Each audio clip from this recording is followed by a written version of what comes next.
Hello dear student, स्वागत है आप लोगों का हमारे यूट्यूब चैनल आओ आगे बढ़े में।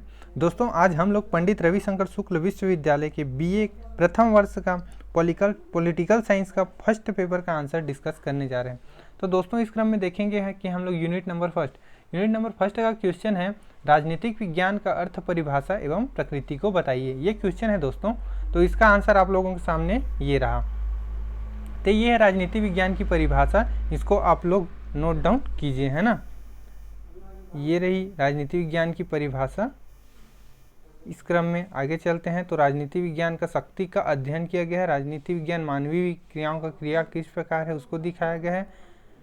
फिर नेक्स्ट पेज में चलते हैं तो राजनीति शास्त्र की व्यवस्था का अध्ययन, है ना, निर्णयन प्रक्रिया का अध्ययन। फिर आधुनिक दृष्टिकोण, ये क्या है ये आप लोग ये देख सकते हैं। ओके, फिर चलते हैं दोस्तों अगले पेज की तरफ। अगले पेज में है राजनीति विज्ञान का आधुनिक परिप्रेक्ष्य का विशेषताएं, है ना। तो ये आप लोग नोट डाउन कीजिए पूरा का पूरा। फिर आधुनिक राजनीति विज्ञान की प्रकृति क्या है, तो इसमें अध्ययन की मुक्तता है, वैज्ञानिकता है। ओके, वैज्ञानिकता है, ये देख सकते हैं। मूल्य विहीन है, आदर्शवादी अध्ययनों की अपेक्षा यथार्थवादी व्यवहारपरक अध्ययन। फिर नेक्स्ट पेज में हम देखते हैं अनुभवात्मक अथवा व्यवहारवाद की बोलबाला। फिर पद्धति विज्ञान एवं मूल्य सापेक्षवाद। ओके, फिर शोध एवं सिद्धांत में घनिष्ठ संबंध।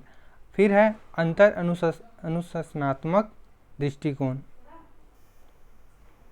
फिर नेक्स्ट है अनुशासन की स्वायत्तता एवं विकास के प्रति जागरूकता, एक मौलिक समाज विज्ञान के रूप में उदय। फिर नेक्स्ट है व्यापक समस्याओं का मूल्यांकन एवं समाधान। फिर नेक्स्ट है राजनीति विज्ञान परंपरावादी एवं आधुनिक दृष्टिकोण में अंतर। ओके, फिर नेक्स्ट देखते हैं विषय क्षेत्र संबंधी अंतर, प्रकृति संबंधी अंतर। ये हम लोग किसको देख रहे हैं, राजनीतिक विज्ञान के परंपरावादी एवं आधुनिक दृष्टिकोण में अंतर देख रहे हैं, है ना। तो इस क्रम में आप लोग ये देख लीजिए, है ना, जितना भी अंतर है उसको आप लोग टॉपिक को नोट डाउन करते जाइए, फिर आगे बढ़ते जाइए, है ना। तो ये पेज में थोड़ा सा इसलिए मैं जूम आउट करके आप लोगों को दिखा देता हूँ। ओके, ये सारी की सारी ये उसका नेतृत्व है, ठीक है। फिर चलते हैं दोस्तों अगले प्रश्न की तरफ, जिसमें देखेंगे आप लोग यूनिट नंबर 2 में राज्य की प्रश्न है। राज्य की परिभाषा दीजिए एवं उसके आवश्यक तत्वों की विवेचना करना है। ओके, तो राज्य की परिभाषा की जो है कि आर्टिकल नंबर 12 में आप लोगों को दिया गया है, एवं आर्टिकल नंबर जो कि मौलिक अधिकार के आर्टिकल नंबर 12 में राज्य की परिभाषा है, उसको आप लोग उसके अंतर्गत आप लोग देखेंगे, ये उसका आंसर है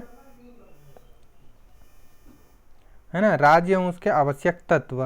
तो राज्य की परिभाषा दिया गया है यहाँ पे तो ये इसको आप लोग ये उसके परिभाषा के रूप में आप लोग नोट डाउन कर सकते हैं इसको पूरे के पूरा, है ना। फिर चलते हैं ये अगले, ये है राज्य के तत्व। राज्य के कौन कौन से क्या क्या तत्व हैं, ये आप लोगों के सामने ये स्लाइड हो रहा है, इसको आप लोग देखते जाइए और आंसर नोट डाउन करते जाइए, है ना। फिर चलते हैं अगले पेज की तरफ। ये है उसकी क्या बोलते हैं, राज्य के उसके परिभाषा में है ना। तो ये जनसंख्या होता है उसका तत्व, एक निश्चित क्षेत्र होता है। फिर ये उसकी निश्चित क्षेत्र की ये विशेषताएं हैं। फिर नेक्स्ट क्या है, संप्रभुता, है ना। संप्रभुता ही राज्य का वह लक्षण है जो उसे अन्य समुदायों से अलग करता है। फिर संघ क्या है, संघ की इकाइयाँ राज्य है। राज्य और सरकार के भेद, राज्य और सरकार के भेद क्या क्या उसमें डिफरेंस होते हैं उसको यहाँ पे दिखाया गया है। पूर्ण और अंग का भेद होता है, प्रधान और प्रतिनिधि का भेद होता है। फिर देखते हैं आप प्रकृति का भेद होता है, सदस्यता संबंधी भेद होता है, स्थायी और अस्थायी भेद होता है, मूर्त एवं अमूर्त भेद होता है, क्षेत्र का भेद होता है, राज्य का विरोधाभास असंभव, सरकार की संभव, रूप की एकता और अनेकता में भेद होता है। ये उनके आप लोग पूरे परिभाषा में देख चुके हैं, है ना। फिर चलते हैं दोस्तों अगले प्रश्न की तरफ, जो कि यूनिट नंबर 3 है, यूनिट नंबर 3 है संप्रभुता क्या है, इसकी बहुलतावादी आलोचना करना है ना। तो संप्रभुता क्या होता है दोस्तों, एक राज्य संप्रभु राज्य कैसे हो सकता है, जैसे कि कहें कि हमारे भारत में संप्रभुता है। तो संप्रभु का मतलब होता है जनता का पूरा मतलब जनता का पूरा समझा शासन होता है ना। इन भारत के आंतरिक और बाह्य मामलों में कोई भी हस्तक्षेप नहीं कर सकता है। इसका निर्णय सिर्फ भारत की जनता के ही द्वारा लिया जाता है, वो अपने प्रतिनिधि के माध्यम से लेते हैं।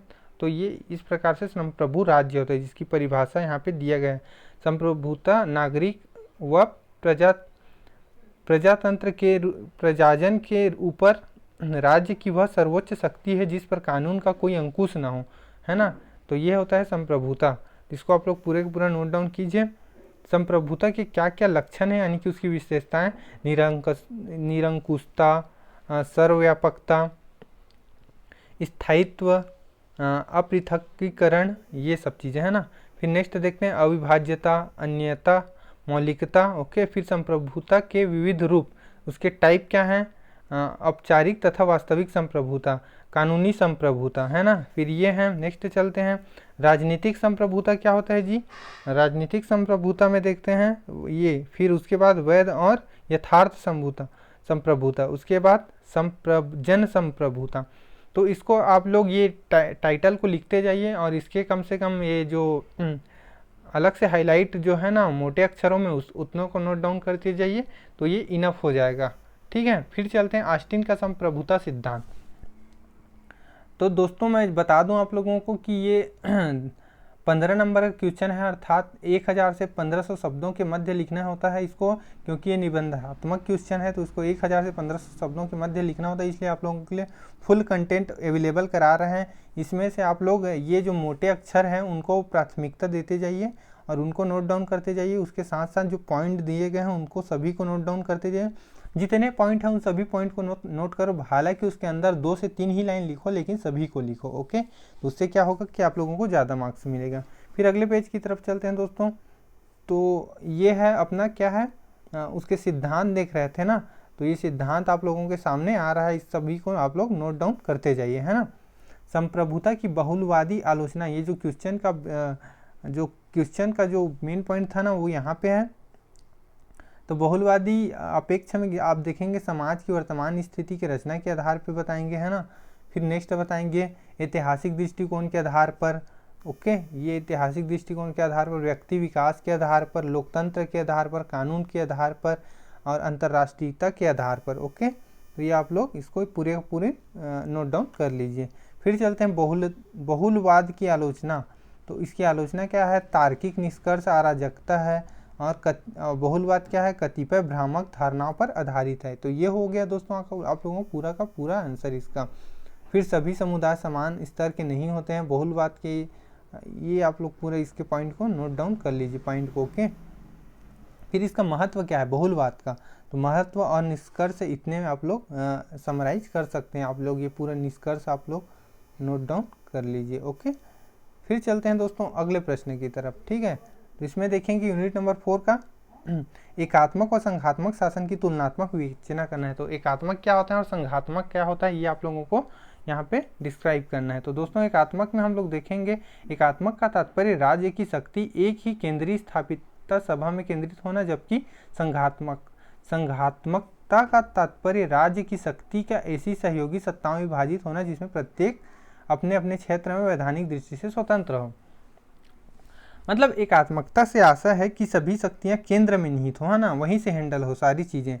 और और संघात्मक का अर्थ है कि सभी लोग स्वतंत्र हो अपने अपने मतलब कार्य करने के लिए, जैसे कि केंद्र के पास अलग शक्ति हो, राज्य के पास अलग शक्ति हो, ओके।